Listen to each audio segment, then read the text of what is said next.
ก็นอนักท้องเขาหัวมือว่า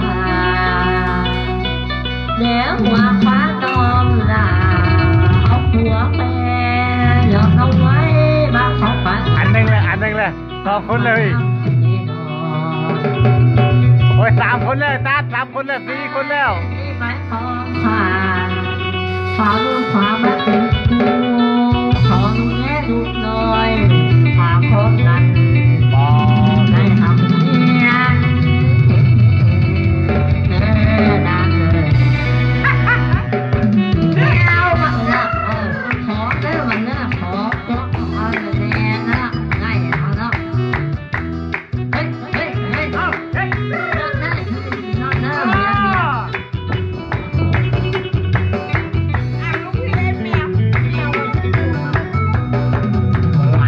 เมียเอาเมียใหม่ก็ได้ถามก่อนบอกต้องทำลงกำแพงให้มันจะมาปักน้ำน้ำไทยไปแล้ววันไทยแล้วหันไปหันไทยโอ้หักเพื่อนก็ได้เกิดซื้อกับเพลขอเพียงเข้าไปฟังลงกันบ้านอันของผมไปแล้ว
เพลงไม่ไง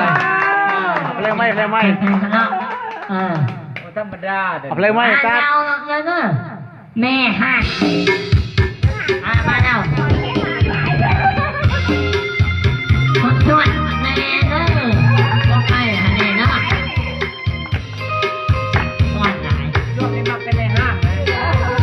มี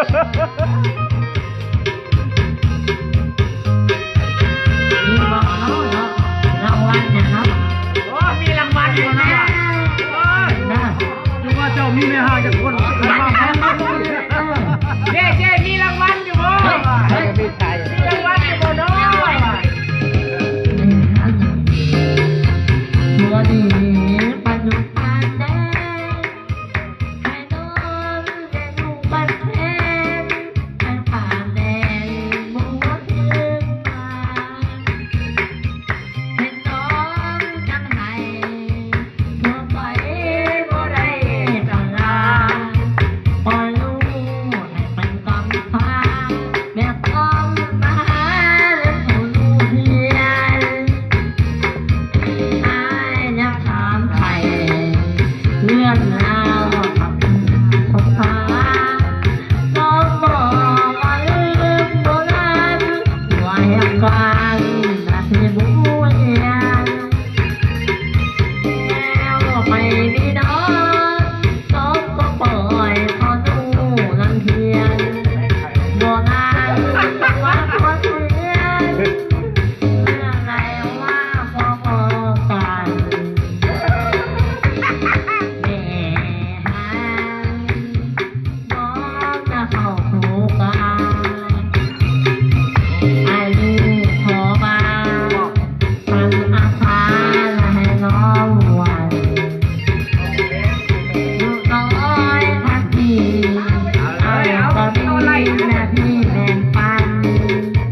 ให้มีแต่พวงผู้พันส่วนตรงนั้นจะพัดที่ตอนเอ๋ยอย่าหวนทุกหวนให้ใครสบายลูกนิดก็ให้ชื่นใจส่วนลูกชายก็เพียนทนส่วนน้องไม่อาย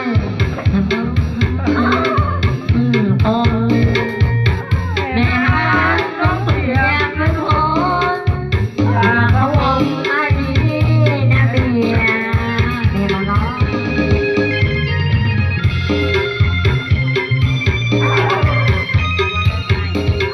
มีรางวัลมานะมีรางวัลมานะ รางวัลเด้อเหมือนเดิม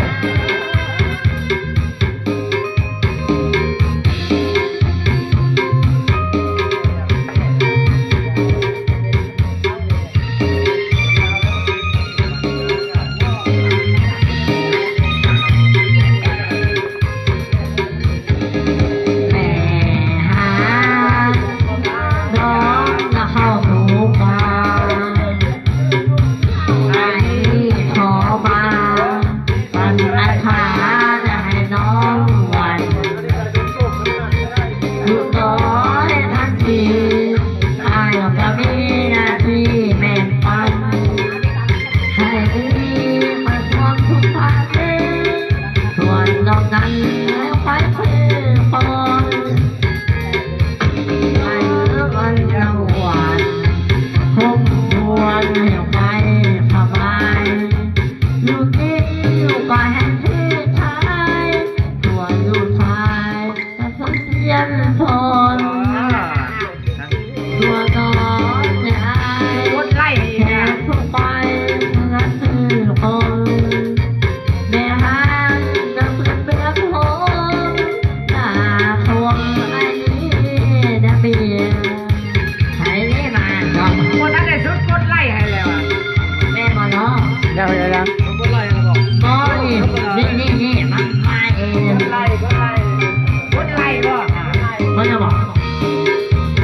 ขึ้นเพลงเลยที่ร้องขึ้น โอเคฮอดต่อไปนั่นต่อ เอาเพลงเก่าได้ บอกด่าน้ำที่ไทยทานเนาะเนี่ยเนาะอันเดียวเรื่องเหมือนเดิมเป็นอะไรชุดเรื่องเหมือนเดิมเพราะสาวคำว่าทุกผ่านสมัยดี กดได้ไหมเพลงน่ะ แค่นั้น เพลงกี้นี่แหละ ไม่รู้กี่วัน มึงได้ไอ้ มี วิ ห้างลูกสี่เจ้าหันแล้ว ตัวไม่ห้างอันพังโหดอะไรตรงนี้ ใครภาพเบาคนเดียวเลย ไม่ห้างพูดไปแล้ว เอาไปเลย เพลงคนนี้จะไม่ห้าง เอาแต่ไม่ห้ามอย่างเดียวนะ ไม่เท้าก็บ่เอา ไม่ห้างลูกซ้ำ เพลงกินนี่ เอาไม่ห้างลูกซ้ำเด้อพี่น้องเด้อมาเด้อตัดลองเพลงเด้อไม่ห้างลูกซ้ำเด้อ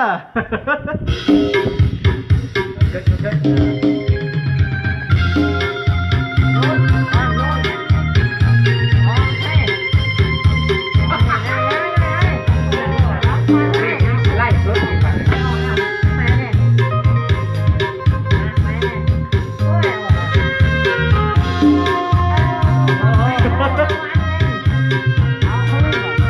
เอาคืน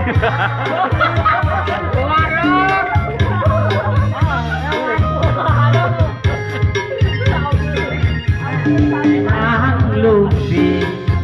ผัวมีไปอยู่ต่างแดนให้น้องได้ดูเจ็บแค้นไปตามแดนบ่หวดขึ้นมา เห็นน้องนั่งไห้หัวใจบ่ได้ตั้งลาปล่อยลูกให้เป็นกำพร้าแม่ต้องมาหาเงินส่งลูกเรียนอายที่มาทางไทยเรื่องราวตัณหาสงสารน้องบอกว่าดินบ่นานหัวเหตุการณ์หน้าที่หมุนเวียนแล้วไปมันมีน้องน้องก็ปล่อยเพราะลูกยังเฮียนบ่นานกฎหมายเราเขียนเนื้อในว่าพอกันดีแม่หาน้องอย่าโศกเศร้าโศกาไม่ตั้งไปไอ้นี้ขอมาขันราคาก็ให้ร้องวันลูกน้องทั้งสี่ไอ้อย่ามีหน้าที่แบ่งปันให้มีแต่ความสุขสันต์ส่วนน้องนั้น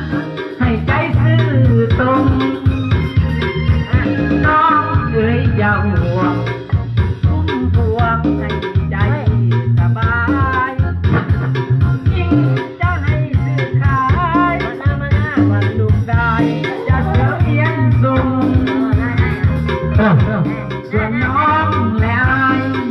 แสนสุขใจมือหักซื่อตรงแม่ห้ามน้องเสียงเหมือนหงส์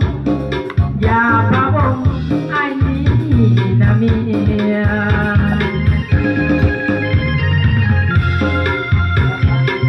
เอาเพลงนี้เขามาให้ปาสวรรค์เนาะแม่ห้างลูกสี่เพิ่นก็เพิ่นมักหลายชีวิตนี้เพิ่นมักแต่แม่ห้างเพิ่นว่าแม่บอกมาขอเลยนั่งพร้อมเป็นพญานาค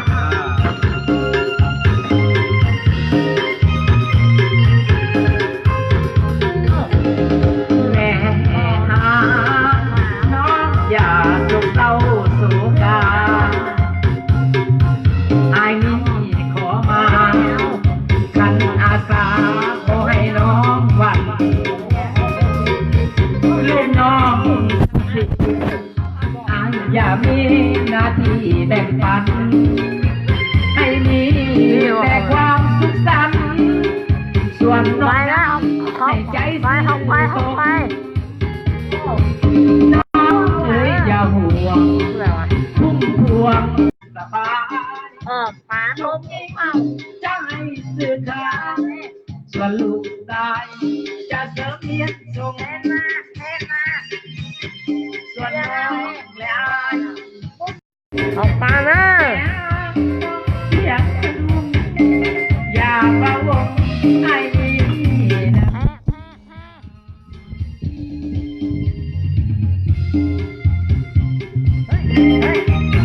แรงเลยพัดลมบ่ เฮ้ยหมดแน่ไปเหรอเราไม่ไปนะ ทำไมนี่นะเอาอีกบอ มีเขาแล้ว เพราะนั้นเขามา เป็นนะ แล้วอะไรก็ได้ นะ ดีเจแล้ว โอเคมาเนาะแล้วมันดีเลยขอมาฟังหน่อยเนาะนำ เดี๋ยวพี่น้องเดี๋ยวม้วนเลยเป็นลัง ไปโชว์เลย เล่นเจ็บเอวนะ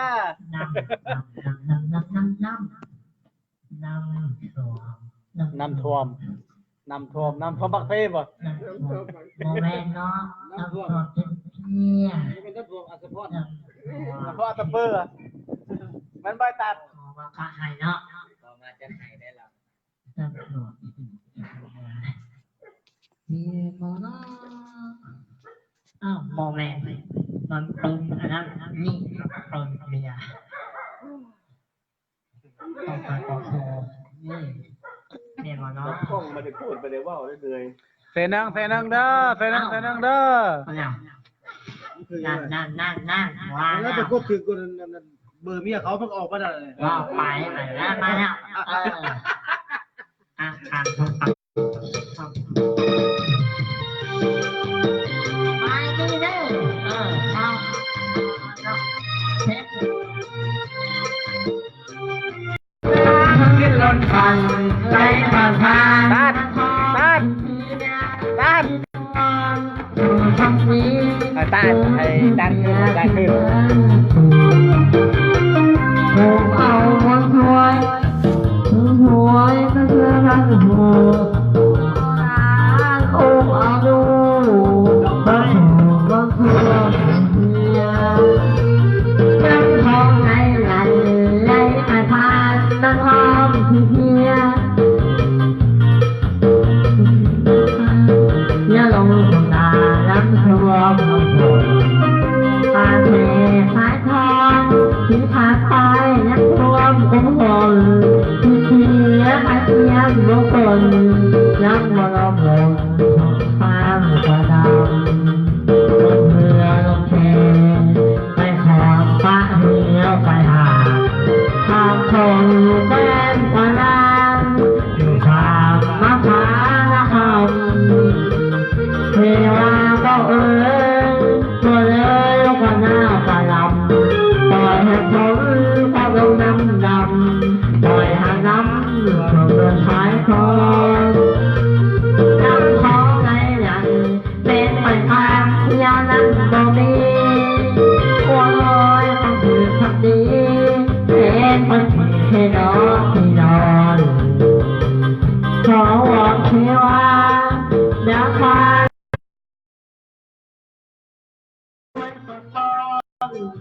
ที่ได้น้ำเป็นน้ำนอนในน้ำของในทั่ว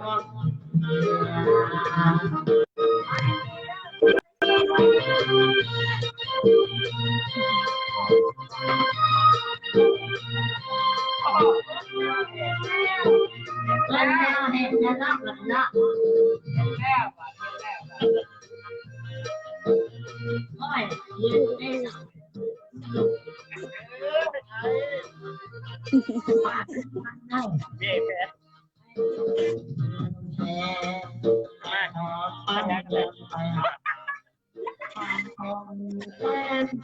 ลงมาไล่เป็นขาดแค่ลงมาไล่อยากจ้าเ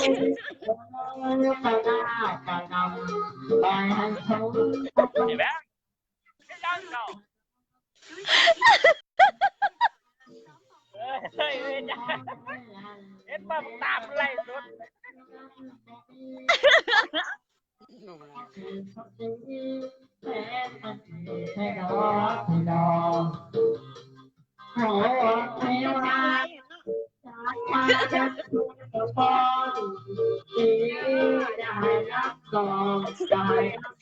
นักขึ้นไปไม่ไหวแล้วเนี่ย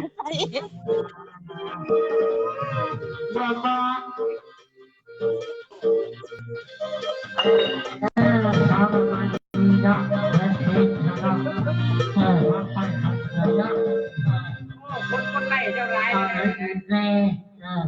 เป็นไทยเนาะ นี่แต่คนกดไล่ให้เลยวะ ไล่เองลงไล่ เลยนะ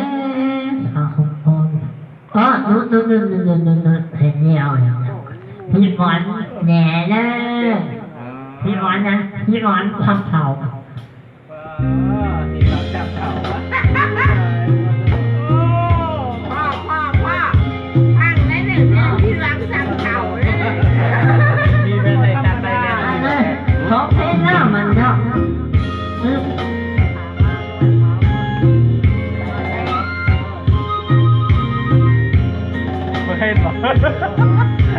มาใครแล้วใคร พ่อมาให้ตาอ่อนมาเป็นไง มันเลยเขา อย่าเบา บ่ได้บ่ได้เลย สาวคำน้อย มันอายุน้อย เขาเป็นหัวเงือกนั้นคือเราด้วยทักพันอ่อยลมพัดเล็กน้อยต้องคอยเอาไว้เข้าดอกในเงียน โอ้ ไทยเอาไม้ไทย ก้อนไทยแท่งขึ้นเลย ถือทอนให้ไทย แท่ง เรื ขึ้น อ ก่อน พันพันทองเรือพื้นใหม่เรือช้อนไม่ไฟคนทองตำเอกเพื่อนน้ำมูกหลอกสมัครและพอที่หลอกไปเอาบอกผมชื่อบักมาเห็นพอตักให้น้องเอาควายมาเก็บขอนห้องก็ห้องเขาเสียงเขามองผ่านทุกอย่างให้ไปเพื่อเราเสียมาห้องเขาบอกคนยันเยียดยอมบอกเขาลายตายน้ำเด็กน้อยย้อย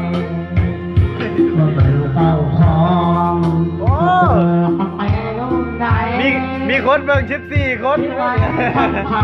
ละอายคนเด็กมันมีอยู่ห้องไทยกันดาเอาไว้ให้มือไหลเราไปเที่ยวว่ามันก็ขอเทียนเน่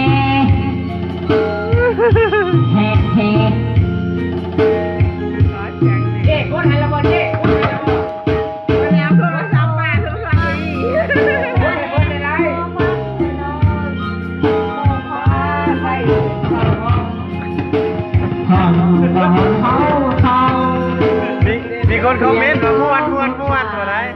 ทุกอย่างให้อยู่ไปคือเราเสียค่าห้องเช่าเบาถอนเงินนับไปป่านักเล็กน้อยน้อยมันลูกเจ้าของฝากตกไปลูกไหลที่วันคนเขาและอายคนเด็กมันที่ทำให้กอดน้ำปลาไว้ให้มันไหลไปเที่ยวอ่ะนี่โอ้ยก็ถึงเรื่องสาวพักแล้วก็โอ้ยมาหน้าตายเลยแล้ววันไหนก็โอ้ยโอ้ยไอ้เอาเลยนะ ใส่กันเต้เขาจะตายอยู่ โอ้ย เขาโคตรเลยโคตรร้ายเลยเนี่ยเด้อ แม่มาเนาะ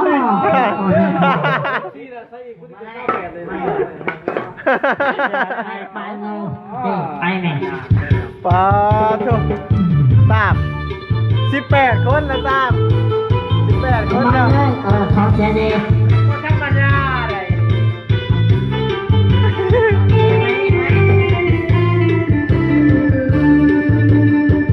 ทำให้ถึงนั้นอย่ามึงก็เพียงเบิด เบิดแล้วเนาะใบไม้แล้วเขาว่า ถึงนั้นแม่แม่เท้าแก่น้อย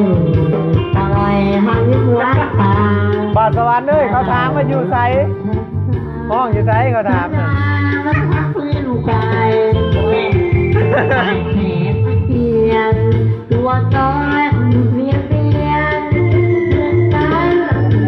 เรียนหนูกูรักเพื่อนลูกชายของเขาหนักใจมันรักหัวใจถามหาเห็นเป็นใครเขาคนไหนคนนั้นไปก่อน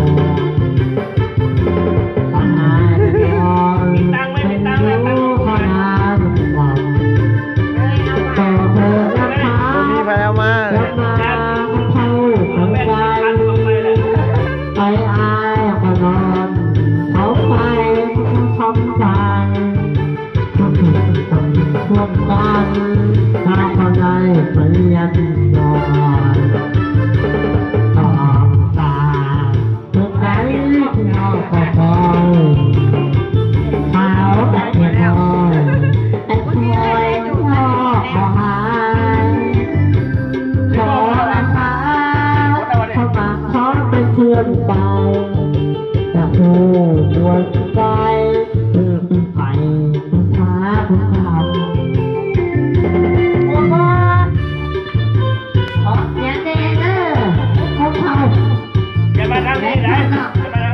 บ่เห็นลูกพี่ โอ้ยเห็นเลยคนไหน เอาตำแก้วตำแก้ว คนรู้ทางตาดำโตเป็นน้ำข้าวเข้ามาเข้าไปกันไปอายก่อนพบกันคนทุกคนผ่านหาผู้ฟังทั่วความเชื่อเล็กน้อยก่อนป่าทุกครั้งที่ห้องของตัวเองหาเด็กน้อยไอ้คอยที่หอกไว้เป็นขอแต่เช้าสมัครขอไปเพื่อนไปอยากดูดวงทุกใจเพื่อผู้ใฝ่สุดท้ายก็ตามเด็กน้อยอยากรู้ว่าขอเขียนเลยอ่ะ โอ้ยกล้องชิตกแล้ว นี่ดูขอเลยครับ โอ้เขาอะเสียงดีแท้มาอยู่วงกันเด้อเขาอะ วงบอกเฮ้ยนี่ดูละวงน่ะมาบอกผมไปเลยโทษดู โดดอยู่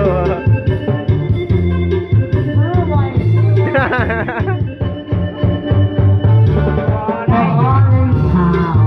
ลูกสาวอยู่ยังกันโอ้เอ๋ยพันถูกพันลูกกับคุณน้ำตา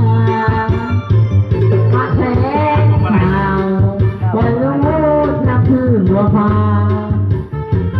ป่าถึงป่าถึงฟ้าทั้งตัวไปมันเถอะ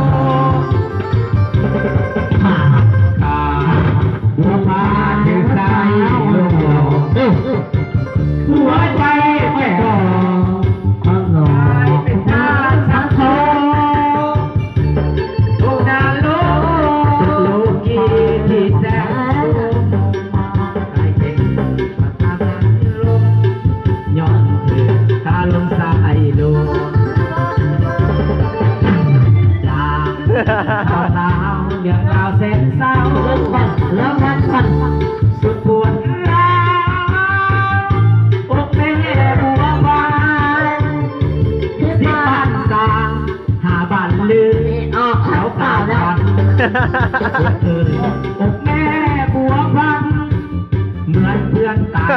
เป็นเพื่อนผีมาเราได้ยิน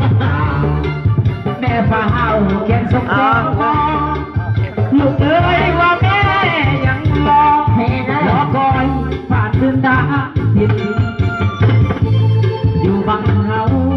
เข้า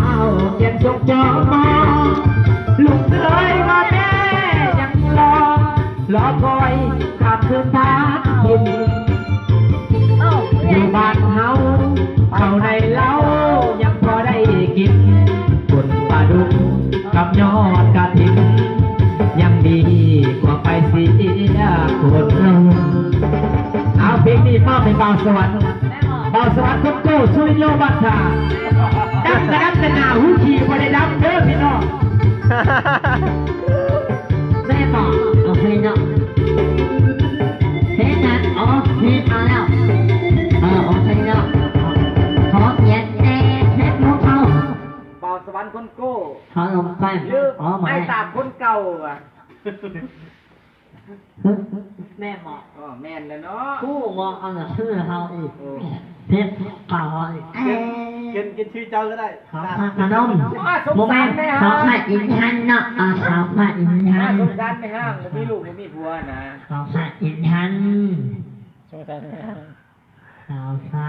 อินทันเขาพาอินทันเขาพาอินทัน ยังไงแต่ปานเตาจะมอเธอจะตังจะทำครั้งจะทอมูไม่มาตัด เขาพาอินทันมาจะมอมีมออ๋อโมเมนต์ต้องคนคอคาราโอเกะมีครับเพลงฉันละ ลอง อันแรก มีบ่เล่นโอเคคาราโอเกะเนาะบ่เจ๊เฮ็ดมาแต่ห้องอย่างดีพุ่นน่ะ มาแล้วมาแล้ว มา มา เลยเนาะ ตามมาเลยตาม อ้าวจวดเลยมาดิ ดีเด้อผมลำเนาะลำตึงแน่ก่อนนะโอ้ยมาดีเนาะคนทำเนาะขอเสียงแน่ ขอเสียงแม่เห็นพวกมาไล่หลายอ่ะ โอ้ย โอเคเอาเอา มันตานะเอ้ย หันนั่น แล้วมันนักเเพลงก่อนเนาะโอเคเนาะ เปิดเพลงก่อนเปิดเพลงก่อน เพลงอะไรกูไม่ต้องเอา โอเคเนาะหัวเป็นคนป่วยมาเนี่ยเอ้ยแน่หายละเอ้ยมิที่นี่นะ เมนบดใช่ป่ะ แบดเบิร์ดยังไปบีบหลอกมัน มาใหม่เงี้ยวมันเยอะก็มีอะไรแบบตัวนะ โอ้มีหลายอ่ะบ่า ไม่ดีเนอะก็เอาทุกคนเถิดหัวไปโผล่ มีข้องเนี่ยจังนั้น ฟ้าฟ้าลม ลอง ฟ้าคมฝันชนะ เห็นอยู่ ก็เป็นของเราเรียกกันความฝันเราไปแล้วกันบุญพาจะมาทำฟ้าตัดฟ้าเรา ตัวนี้ลูกพี่จะได้แล้ว ถ้าเดินวิวายหัวไปถ้าเดินก็เขาหัวไปเนี่ยเราเพิ่มข้าวเบาเพิ่มทุกข์หัวไปเขาเมื่อพันเขาเที่ยวขอ ตัวนี้ลูกพี่ตัวนี้นะ ที่เห็นหน้าเขาคงปล่อยผ้าเอาลงเรื่องวันเรื่องแทน ไอ้แหลนยินเบียร์ไอ้ล่าเนี่ย แทงทองเที่ยวบอดปล่อยผ้าคนตัว แปลเบียร์มั้ย หัวไปไอ้น้ำเมาตัวคือเธอจอกตัวคือพ่อบ้านแม่อยากจะไปหาไอ้ตัวไอ้เองเพื่อถึงเมื่อคือวัน แนมกล้องแน่แนมกล้อง ไว้ห้ามเห็นจะคงเป็นแผลโอ้ดวนละออลืมละวอที่น้องทำมาทำน้องเต้าบอกลืมลาจะปีหน้ามารับไอ้แน่ ของเราแม็กมาอย่างเดียวพอแล้ว มือผูกพันฉันเพิ่มตัวคอยห่วงแท้ๆว่าข้าน้องไม่รักพี่แต่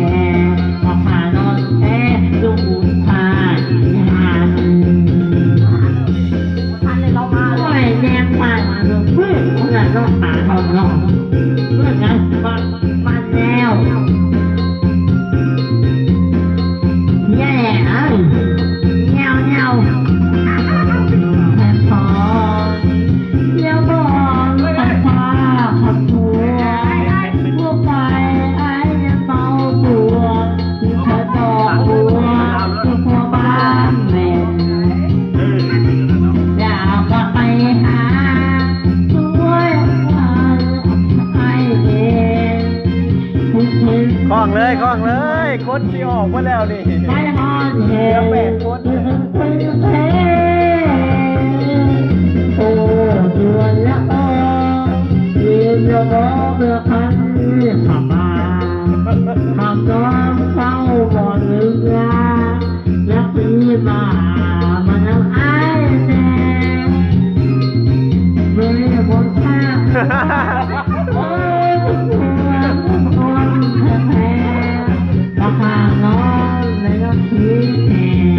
ราคานอนแพ้ลูกผ่านเอาแล้ว แม่คนอีกคนโอ้ เอาไหวหน่อยเห็นยังบอกว่า ในราคาแล้วเงินราคาแล้วลงมาดิขนาดเนาะ ยาวพอย าวต่ออีกแหละโอ้เห็นพวกมาไล่ยาวต่ออ่ะ ไม่ยังมอง แนวมัน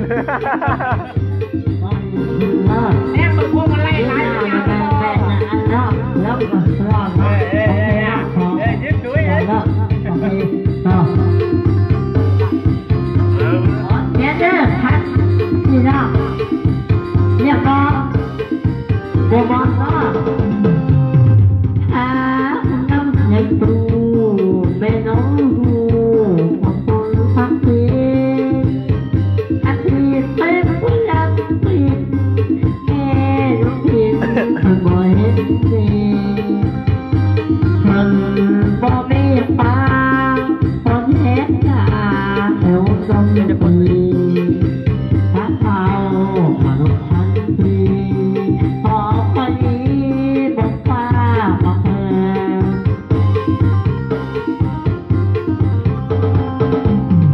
แม่น้องรับถึงหูว่าไอ้หูหาเรื่องไรทางก็เว้นเหตุการณ์เด่นอันว่าฝันถึงก็ราคาเลยเหตุลงนั้นครับวันเจ้าก็เป็นลูกสาวเธอ ขอไม่2 ชั่วโมงมาจะรอ คือเนื้อคนที่ไว้แล้วแมวเลี้ยวตายคนอายบ่สมอารมณ์อาชีพอายบ่มันทนลงคนบ่พอแล้วแม่น้องทุกท่านขอบคุณเขาผ่านไปหาพ่อแมวตอนนี้อายทุกวันแล้ว เพลงละไม้น่ะ แม เพลง ว ละพวง น้ำปลาไหลเล่น เพราะนี่ผมกินหนักแล้วเนี่ยหาแต่จะผมกินนะสัตว์โคตร หาคุณน้ำเย็นตูไอ้ทุน รู้ดิวัวมันยาว เมื่อวันนั้นเป็นวันงานผ่านมาคุณเท ยาวผมเนี่ย แม่น้องบอกว่าบ่หลากหลายคุณสักคุณนักเป็นบ่ให้เป็นคุณนักเป็นไม่ให้เราคุณบ่แม่เขาเอ่ยแม่บอกน้องคุณบ่สู้ๆนะเห็นหมดทางแล้วเมียวนั่นไงเมียวควันเนาะเขาไปได้เรื่องอะไรมาทำละวันทำละ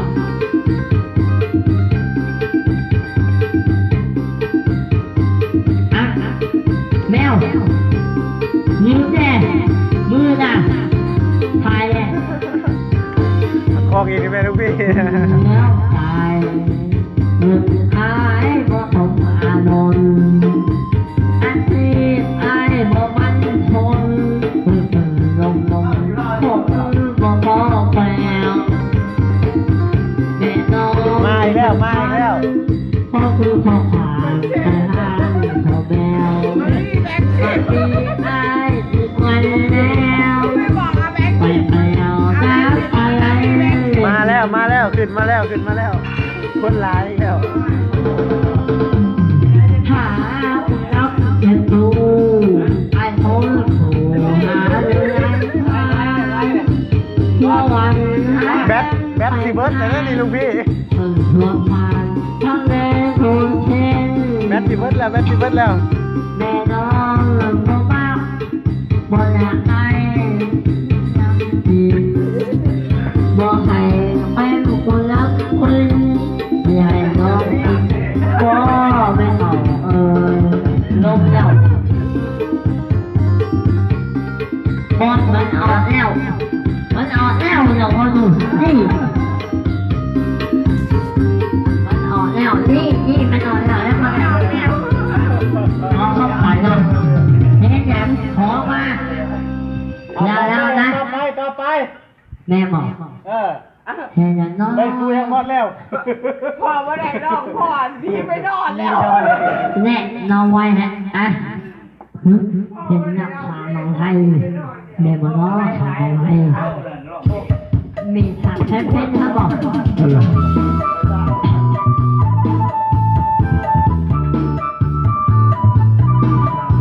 ไม่เนาะไม่ดีเนาะไม่ดีเห็น